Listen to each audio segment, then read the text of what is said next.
I don't say blah blah blah. Vampires and bloodsuckers. If you made it to late game and you're looking for great places to farm resources, I got a video for you. So in the Cursed Forest, these two places that I just circled are basically the best areas to farm here. And I will show you just one of the zones here and how good it is. I think literally this spot is the best farming spot in the game, hands down. As you see, I just looted something to unlock even better gear.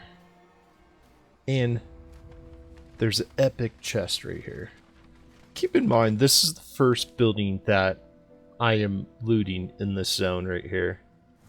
So, the reason why my inventory is so full is I farmed this area twice and the other area twice, and what you see in my inventory is basically what I got from farming these areas twice. And I'm playing this game on standard resources, which, you know, in standard it's pretty brutal to get resources.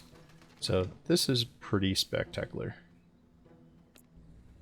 So what I'm doing right now is I'm just throwing out all my loot that isn't necessary that I could get tons of anywhere else, but anything that is spectacular that I'm specifically here to farm, I'm just trying to collect that stuff. The reason is my travel is far, and the more I have in my inventory, the more I take back when I get home. And you know how late game is on standard is it's so hard to get resources that sometimes you're not making improvement, especially when you're dying and fighting bosses.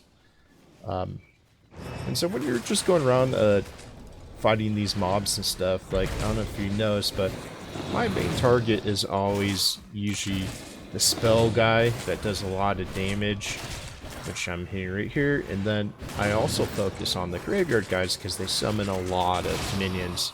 And the sooner I take those two out, the easier the fight becomes. This Banshee, basically, you could just keep hitting her and sometimes she won't even do anything to you. She basically only does a scream, and that's the only thing you gotta avoid. It will get you in trouble when you're fighting a large group of enemies. So yes, you could go stealth in all these zones and loot all the chests, but honestly, you just aren't nearly going to be getting the same amount of loot that you'd be getting if you kill all the mobs. So I just found that it's best to just destroy anything that's in your way, including boxes, tables, and opening any containers that you may find. And of course, the main thing you want to be looking for is treasure chests and golden treasure chest. So what you'll mostly be finding in the Cursed Forest is a lot of spectral dust, ghost yarn, and a ton of grave dust. Those are probably the three main things you'll be finding the most of. Oh, besides scales and Prisantine hide. The other things you'll be finding here is Prisantine leather, schematics, blueprints, even golden items, and a ton of scourge stones. The scales and spiders you'll be finding when you're basically going from this location to the other location that I showed you on the map. And here's another golden chest right here. And this is the second one out of the 3 homes I've checked. So everybody give a high five. So look at my marked location, and I'm going to be traveling to this new marked location over here, and I'm just going to be going back and forth. Now let's talk about Silverlight Hills, and the reason is in this game you can't just farm out like one spot.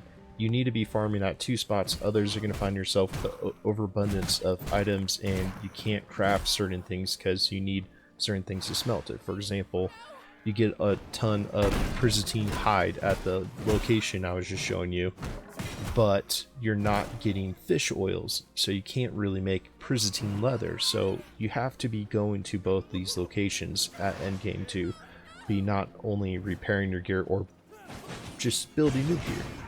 So basically do the same thing in Silverlight City. You want to kill all the mobs, you want to destroy all the boxes, and what I'm doing right now is I'm actually funneling them. That way I could just do more damage on them. And so just using little moves like that, or putting them in your AoE box, it will make it so much simpler instead of, you know, fighting every single guy individually and stuff like that. Blah blah blah. I don't say blah blah blah. I typically avoid the mini bosses in this zone just because they take up a lot of my time, but when it comes to these little guys, I enjoy fighting them. They're fun. And as you see, there's just a ton of loot on the ground right now. There's schematics, there's even a book. And then I just continue, you know, running around the town and just start smashing anything I see. Or sucking anything's blood that I want. And as you see to the right of me, there's a chest right there. See, there's a lot of enemies and stuff like that, so you just gotta really be observant, see what's around you in the area, others you'll miss little things like that. But yeah, simple trick, just put them all in your box and it makes the fight much easier. And there's also lots of tricks you can do besides just like going invisible or teleporting from them. So you could just literally step to the side into the shadows like the vampire you are and just hold put there for a second and the mob will just walk past you, and then you could skip the mod if you're over fighting and stuff like that, because there's a lot of bad guys in the city, so just keep that in mind. You don't have to fight your way through like everything like that.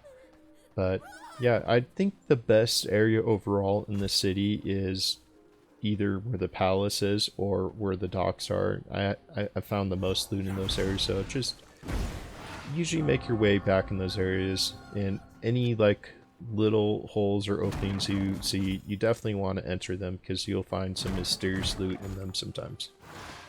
And if you're ever lacking silver for any reason, if you just go north from here, basically you'll find a big mine and you'll find all the silver you need. On side note, this is something I just really like doing in this game, is the fact that you could just hop on any horse and it's yours. Basically any single time I see horses, I will hop on all of them and make them mine. The main resources you'll be gathering here is basically Imperial Thread, ton of schematics, some golden items. You'll be even getting some Scourge Stone, and especially a lot of fish oil. Remember to check all the nooks and crannies, because you never know where a golden treasure chest will be. I hope you guys all liked this video, and it helps you level to 80 faster. And remember, I didn't say blah blah blah. If you like this video, please subscribe and throw a thumbs up. Thank you. Have a great one. Bye.